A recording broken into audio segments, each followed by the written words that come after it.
Vince Everett Ellis. He was on a roll call with Jason Whitlock. I tell you what, Vince, he's starting to become one of my favorite people to watch because he's speaking stuff that you rarely hear in the Black community. And I think it's very important on the stuff that he's talking about. But we're gonna get into this video. I heard him talk about the same thing when he was speaking at World Overcomers Church. When he was over there speaking, he spoke on the same thing. And I thought it was fascinating, but we're gonna look at it together. We're gonna come up with our thoughts. Well, actually, I'm gonna stop it, give my reaction to certain things that he said. Well, let's get into it.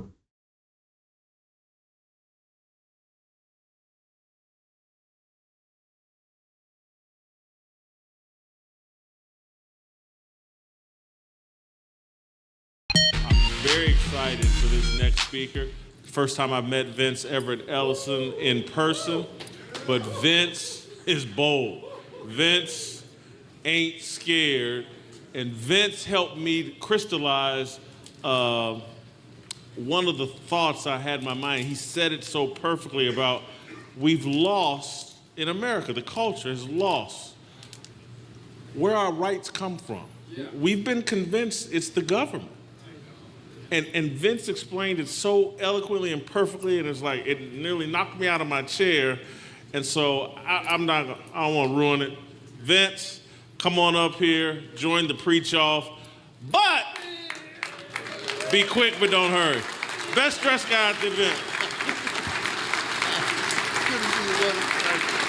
Jason Whitlock, everybody! My people!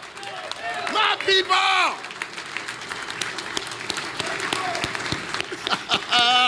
Let's get this thing started.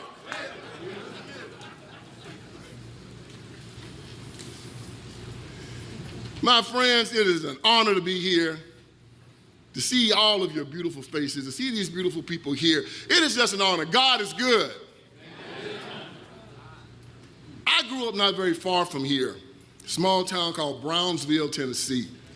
Y'all know where Brownsville is, right? Right between Jackson and Memphis, about 120 miles south. My father was a sharecropper. How do you take 20,000 children in the middle of New York City without anybody seeing? Real sharecropper. Plowed a mule, worked every day hard. But he aspired. He believed in America and he wanted to have something better for his family. And Dad got involved in the insurance business and pulled us all out of poverty. And we lived the upper middle class life, and I thought that we had overcome. I said, finally, we shall overcome. We had overcome. And after college, we started a gospel singing group called the Ellison family, went around the country singing good gospel music. My father just wanted to thank God for how good he'd been to him and had been to his family. And after college, I started working in a prison in South Carolina. It was called the Kirkland Correctional Institution. And that's where I found that we had not overcome. I've been living in a bubble. And this was in the 90s during the Clinton-Biden crime bill, when they were locking up black men all over the country, man, just locking them up. Give you an example, in South Carolina, we had 3 prisons when I first started. In 1995, in the beginning of the 90s, they had 3. By the end of the 90s, they had over 30 prisons in that state. So I asked the black intelligentsia, I said, hey, what's going on here? Why are they locking up all these black men? I thought this was over with. And of course, I got the same old refrain from them. Evil, rich, white Republicans hated black people, wanted to lock them all up. And I was very naive. I said, oh, really? Well, I'm gonna do something about this. So I resigned my post. I'd worked there 5 years, decided to go into the ghettos and start a nonprofit to help. And I wanted to stop locking these black men up. I wanted to start helping them stay out of jail. And when I got down there, saw something pretty interesting. I saw no evil, rich, white Republicans anywhere. You see a unicorn or a leprechaun before you saw one. But guess what I did see? I saw a bunch of black Democrats making a lot of money off of the chaos. Most black preachers, most black politicians, most black civil rights workers. Not all of them, most.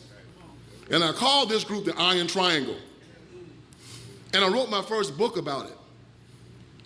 Book Authority gave this book number 61 of one of the best political books ever written because I took the lid off of it all. These people were conduits between rich white liberals in the Democratic Party and poor black people, and their job was to keep them poor, ignorant, and under the control.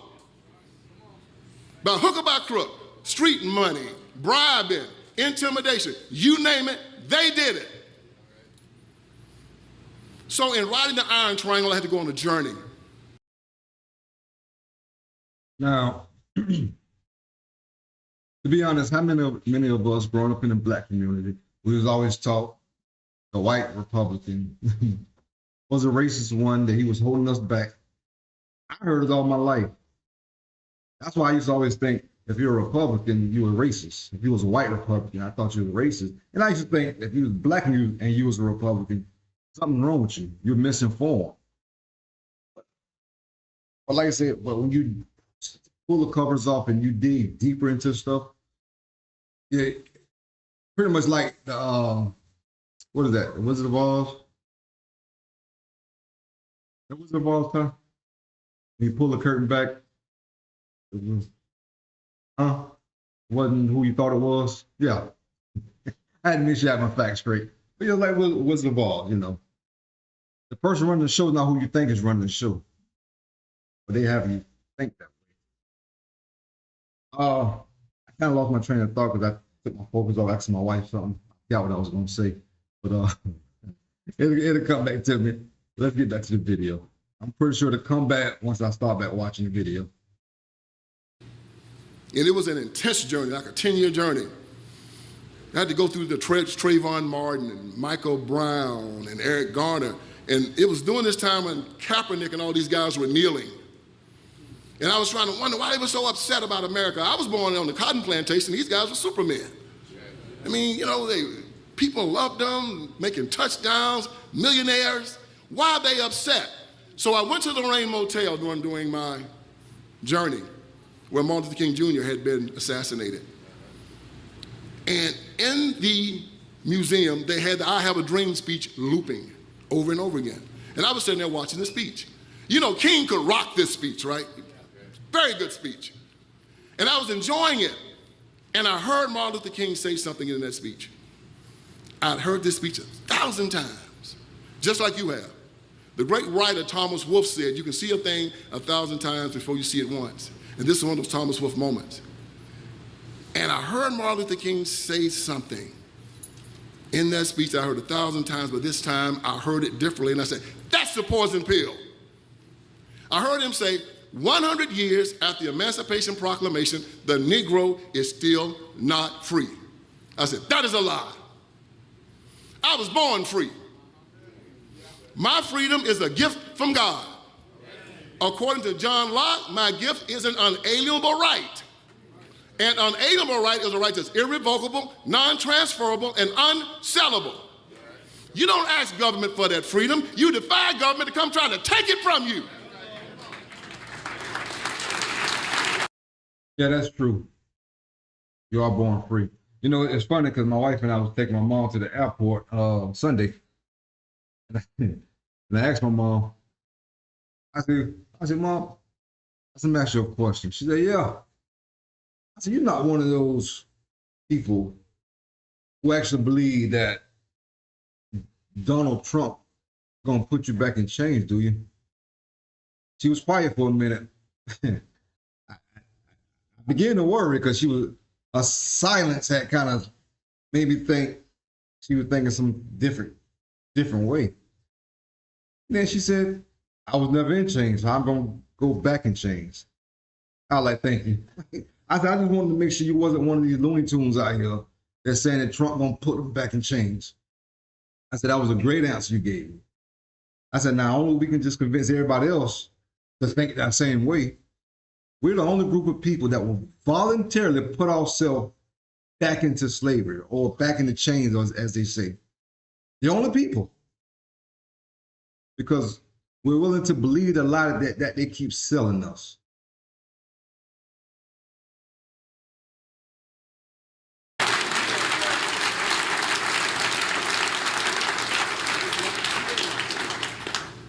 So I hear this, and I said, that's the poison pill. And ever since then, black folks been walking around marching and sweating and crying, asking government to give them something that they already have, asking permission to be free. There are people in this country right now that are so embedded into that lie that if you tell them that they are free, they'll want to argue with you about it. Hey man, you free. No, I'm not. I said, dude, don't you know that you just admitted you're a slave? Here's the definitive statement. Men that think that they are free and men that think they're slaves are both correct. Your freedom is something you have to accept. And that's why I always say that slavery is a choice, just like freedom is a choice. The things that you choose. Book of Galatians 5:1 said, for freedom Christ set us free. Do not submit yourself to the yoke of freedom. Do not submit to the yoke of slavery, excuse me. Do not submit yourself to the yoke of slavery. You choose it. You choose your freedom. You choose your slavery. And I've chosen to be a free man. Now, our freedom, as we walk around here in America, and we have men who want to call themselves men, they want to walk up to other men and ask permission. 5 times in that speech, Martin Luther King Jr. said that we were not free. And at the end of that speech, he said that on someday we'll be free at last, free at last. Thank God Almighty we're free at last. Still saying that we're not free. He said, when will we be satisfied? He said, we will never be satisfied, not until righteousness rolls down like water and justice like a mighty stream. That's the Pharisee way of saying never. Never being satisfied. When Jesus Christ said, my peace I leave with you, letting another man determine your peace, not me, never me.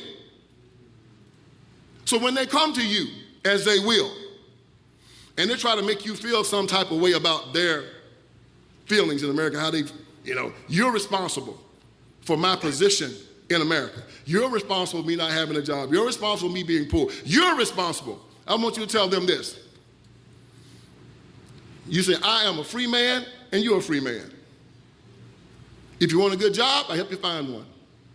If you want a good preacher, I help you find one. If you can't read or write, I'll help you get a good education. But I will not live in condemnation for you. If this is not good enough for you, if you try to come hurt me or mine or anything around me, I got 2 things that'll get you off of me. That is Jesus and my 38. Come try me.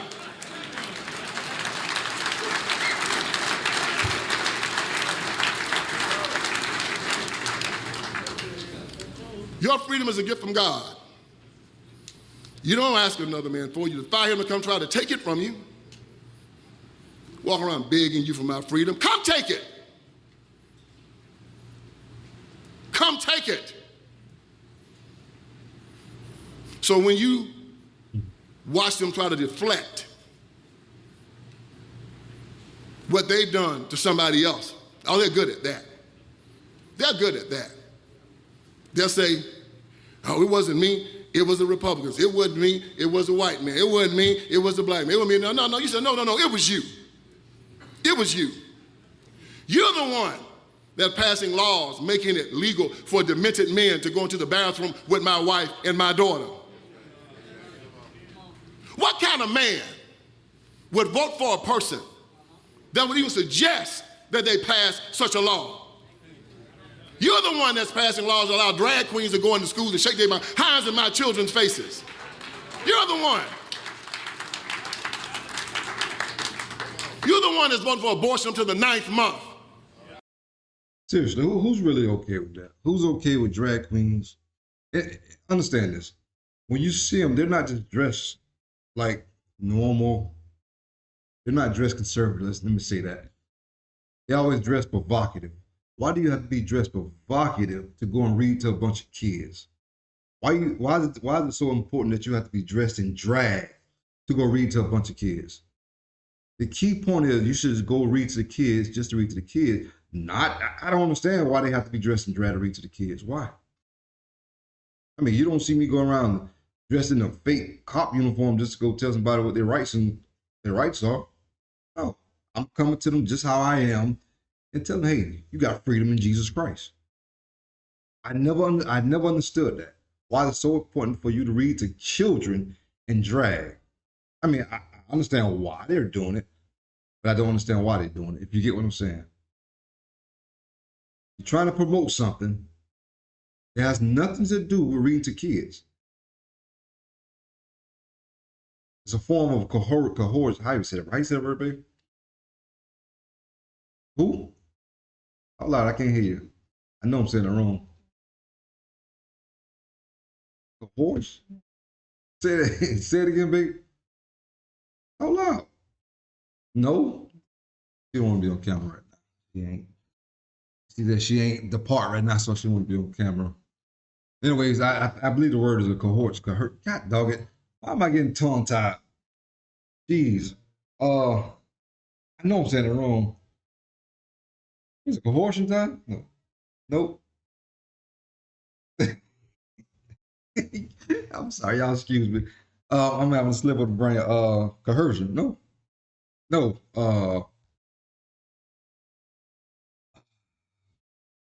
Geez. Anyways, y'all get what I'm trying to say. Pretty much, you know, when people groom little kids, when they're young, they'll groom them, bring them up. And after a while, next thing you know, you finally got them because you don't groom them to be a certain way. But anyways, that's the point behind reading to kids dressed in drag. It's nothing to do with the education, nothing because I like the kids. No. I'm trying to turn your kid out. I'm trying to make your kid be different than how God made them. They would never come out and say it. But you have to read between the lines. Go ahead, Vince. Finish us out. Now they got perinatal abortion where they want to abort children even after they're born. Kill them, murderers. You're the one that's wanting God out of the public square. We're fine with aborting our kids up to the 9th month. I know they was trying to deny during the debate, saying that's not true. Then after the debate, you know, people were pulling up receipts and showing how that governor with Minnesota, one of them governors, was saying it was okay to abort a child up to the 9th month, but yet they lied in your face, said it wasn't true. See, they got to the point where they feel they could tell us anything, not you guys, tell everybody. They got to the point where they feel they can tell us anything and we're going to believe it. And for the sad part about it, at least 40% of us believe it. If you do 40% out of 300-some million people, that's a lot of people who believe that foolishness. This is why I always ask the question, like, who believe in God or who don't believe in God? Because if you don't believe in God, I expect you to act this way. I expect you to vote that way. I expect you to go along with what they're saying. But if you believe in God and you believe the Bible when it said that they were sacrificing children unto Moloch, you have to believe, if you're a Christ-believing, Bible-believing person that read the scriptures, that abortion is wrong. But yet you will turn around and ignore that and vote for the same people who's pushing abortion. Matter of fact, like I say, when she started her campaign, she started off at, I forgot what city she was in, but they had abortion vehicles, mobile abortion vehicles, offering free abortions. If that ain't the devil work, then what is it? But you guys voted for that. A lot of you people voted for that. How could you vote for somebody who openly reject Christ? Let me talk for a minute. Let me talk to our church people. Again, if you're not in the church, if you're not a believer of Jesus Christ, and you voted, it's not to you. This for our people that's inside these church buildings, who's preaching the gospel, who's spreading the good news. But yet you're signing off on bad news that God put there for his glory. Which one of us is bold enough to stand up and say, I voted for abortion? But yeah, we'll get in church, we'll preach about how murder is wrong, how this is wrong, that is wrong. A man loving another man, a woman loving another woman is wrong. We'll preach all that in church. But yet, when we go to the polling booths, not polling booths, the voting booth, we will turn around and vote against our own interests. We will vote against our own beliefs. Why? Because we're too stuck on doing identity politics. Because this person is black, I'm going to vote for this person. Or because this person is Democrat and I'm a Democrat, I'm going to vote for this person.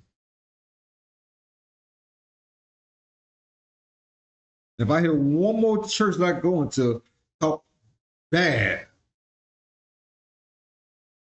about homosexuality, talk bad about transgenders, talk bad about murder, and you turn around and vote for the same party that's for all of that, and you talk bad about the party that's against all of that, you got an issue.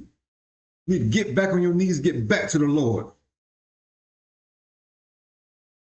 I don't understand what's wrong with us. We got issues. We got a slave mentality. They tell us how to think, tell us how to vote, everything. If I had one more person in a polling booth saying, you voting blue, right? No, I ain't voting blue. I'm voting what's best fit my interest. I'm voting for what I believe in. If a local Democratic politician, if he got policies that fit what I believe in and stuff, I'll vote for him. I don't mind. But if he don't, I'm not voting for him. No more voting because you're a Democrat. No more voting because you're a Republican. I want to see your policies. I want to see what you got to offer. Let me make an informed decision for me and my family what's best for us, not for how you want me to think or how you want me to vote. Because all you're going to do, the truth be told, all you're going to do once you get the vote and you win, you're going to turn your back on the constituents that voted for you. And you're going to show interest towards the people who gave you a big bag. That happens on both sides of the aisle, Democrat, Republican, red or blue, left or right. It does not matter. To me, in my opinion, they're all crooked. But as far as dealing with this election we just had, I can't see it. I can't see myself voting for those policies that they had in place.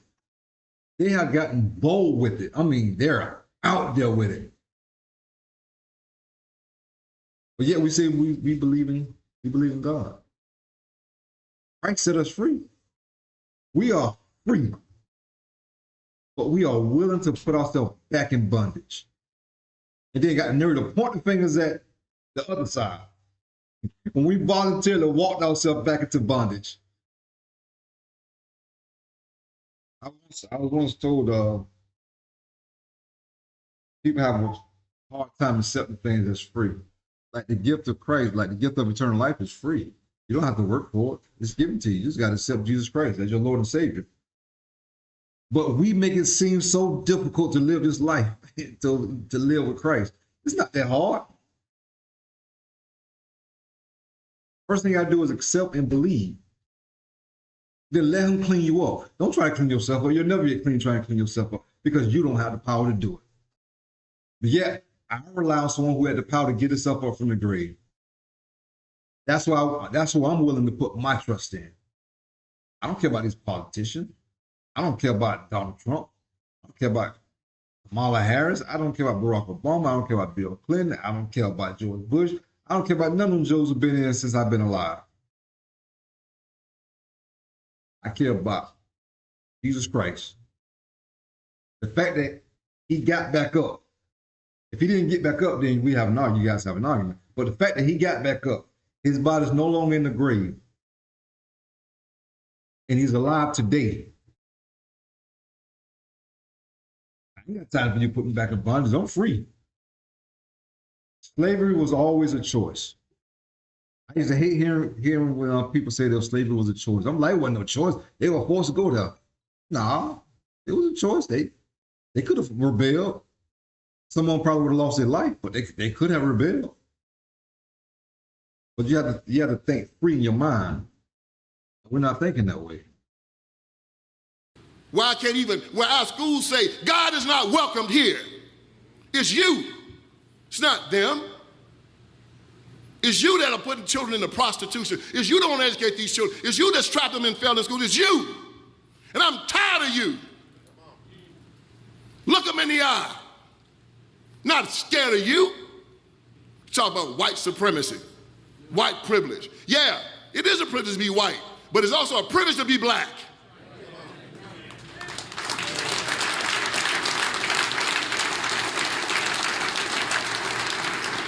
It's a privilege to be Asian. It's a privilege to be Jewish. It's a privilege to be an American.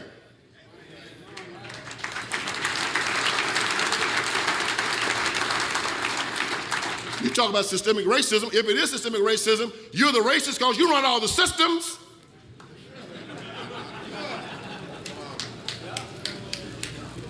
Huh? Am I lying? John F. Kennedy said, if you want to see how communism is, he stood in front of the Berlin Wall. For those who think that communism is so great and so nice, let them come to Berlin. Well, if you think that liberalism is right and okay, let them go to Chicago. Let them go to Detroit. Let them go to Memphis. Let them go to LA. Let them go to Pittsburgh, Philadelphia, everywhere they rule. A bunch of perverts, liars, psychopaths, and anti-Christian bigots.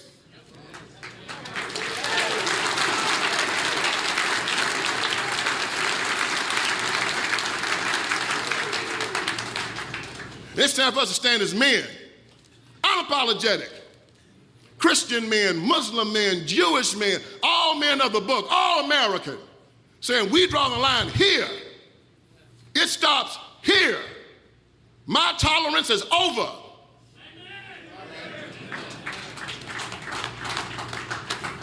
So I've fought these people my entire adult life. I've fought them in the prisons. I've fought them on the streets.